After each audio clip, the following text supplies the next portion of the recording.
We know that other than plasma, a major component of blood are formed elements. And these formed elements are the cells or cell fragments that make up around 45% of blood. There are three main formed elements of blood that are erythrocytes or red blood cells. That makes about 95% formed elements. Platelets or thrombocytes, around 4.8%. And leukocytes or white blood cells, that make about 0.1% of formed elements. An adult normally produces 400 billion platelets, 200 billion RBCs, and 20 billion WBCs every day. Most blood cells do not divide. Instead, they are replaced when stem cells continuously divide in the bone marrow. All formed elements arise from the hematocytoblasts, also called hematopoietic stem cells, which are undifferentiated precursor cells in the red bone marrow.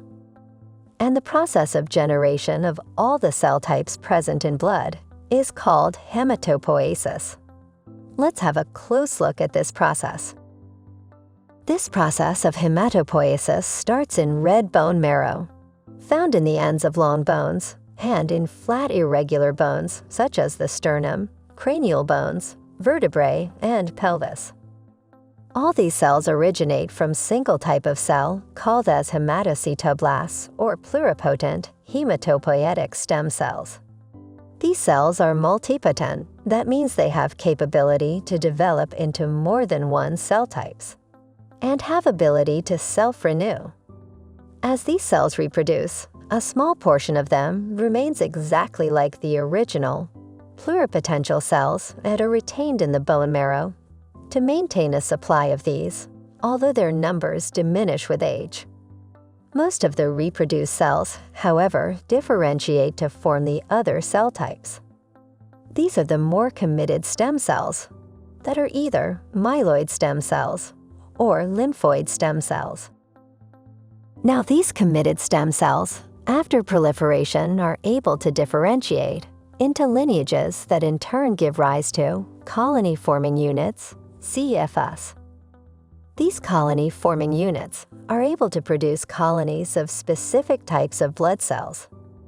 Now from this point, three specific colony-forming units arise from myeloid stem cells that are myeloblast or CFUGM, that is colony-forming unit granulocytes and monocytes, megakaryoblast or CFUM, that is colony-forming unit megakaryocytes, and erythroblasts or CFUE, that are colony-forming unit erythrocytes. Whereas the lymphoid stem cells give rise to lymphoblasts, that are more specific towards lymphocytes lineage. Here at this level, hematopoiesis gets divided into three main divisions that are erythropoiesis, that is the genesis of erythrocytes or red blood cells, and is followed by erythroblasts. Next is thrombopoiesis, that is the process of synthesis of thrombocytes or platelets, and is followed by megakaryoblast. Leukopoiesis, that is the genesis of leukocytes or white blood cells. It is followed by myeloblasts for leukocytes of myeloid origin. There is another process named lymphopoiesis, also comes under leukopoiesis, although it initiates from lymphoblasts that belongs to lymphoid origin. So first let's understand erythropoiesis, that is of prime importance in hematopoiesis. Myeloid stem cells produce a number of cells with specific cell lineages. The ones involved in erythropoiesis are erythroblasts. These erythroblasts initially differentiate into proerythroblasts. These cells then mature through several erythroblasts stages, actively synthesizing hemoglobin. After approximately 4 days, the erythroblasts are then called normoblasts and shed their nuclei to become reticulocytes.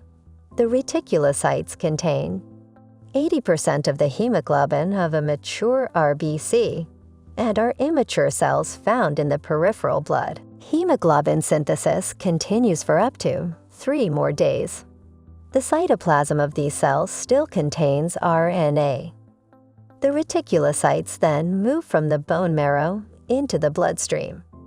24 hours later, the reticulocytes are fully matured and cannot be distinguished from other mature RBCs.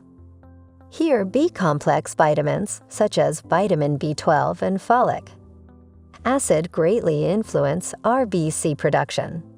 Iron is also required for normal RBC production and for hemoglobin synthesis. That is obtained from diet or is recycled by decomposed hemoglobin. So that was all stages of erythropoiesis. Now, other than erythropoiesis, next cells of myeloid lineage are synthesized under thrombopoiesis.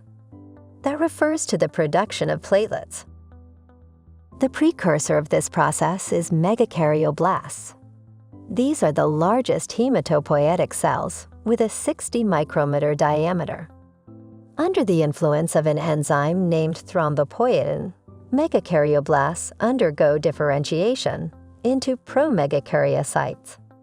These promegakaryocytes further differentiate into megakaryocytes. These megakaryocytes then extend their cytoplasmic processes into vascular lumens and shed membrane-bound cytoplasmic fragments, which are platelets, into the bloodstream. Now the next process under hematopoiesis is leukopoiesis. That is mainly divided into myelopoiesis. That is genesis of leukocytes of myeloid origin. And lymphopoiesis. That is the genesis of leukocytes of lymphoid origin, or simply lymphocytes. So in myelopoiesis, myeloblasts, or CFUGM, undergoes differentiation into further 2 lineages, monoblasts and promyelocytes. Monoblasts further converts into promonocyte. That further matures and release into the bloodstream in the form of monocytes. These monocytes, when enters tissues, they get mature and enlarged in size, and now they are called as macrophages. While in the second lineage of myeloblasts, promyelocytes undergo some maturation and form myelocytes. These myelocytes then give rise to immature granulocytes that are basophil, eosinophil, and neutrophil. Their immature forms are called bands. Once released in blood, they finally converted into their mature forms. Now, next division under leukopoiesis is lymphopoiesis. That is derived from lymphoid colony forming units, or lymphoblasts. These lymphoblasts, under influence of certain cytokines, differentiate into prolymphocyte. That prolymphocyte further matures and give rise to different types of lymphocytes. That are T lymphocytes, B lymphocytes, and natural killer cells. And thus, by synthesis of these lymphocytes, granulocytes, monocytes, erythrocytes, and platelets, the process of hematopoiesis finally completes. So this was an overview of hematopoiesis, a process by which all formed elements are synthesized. Now let's look at all formed elements in detail, one by one.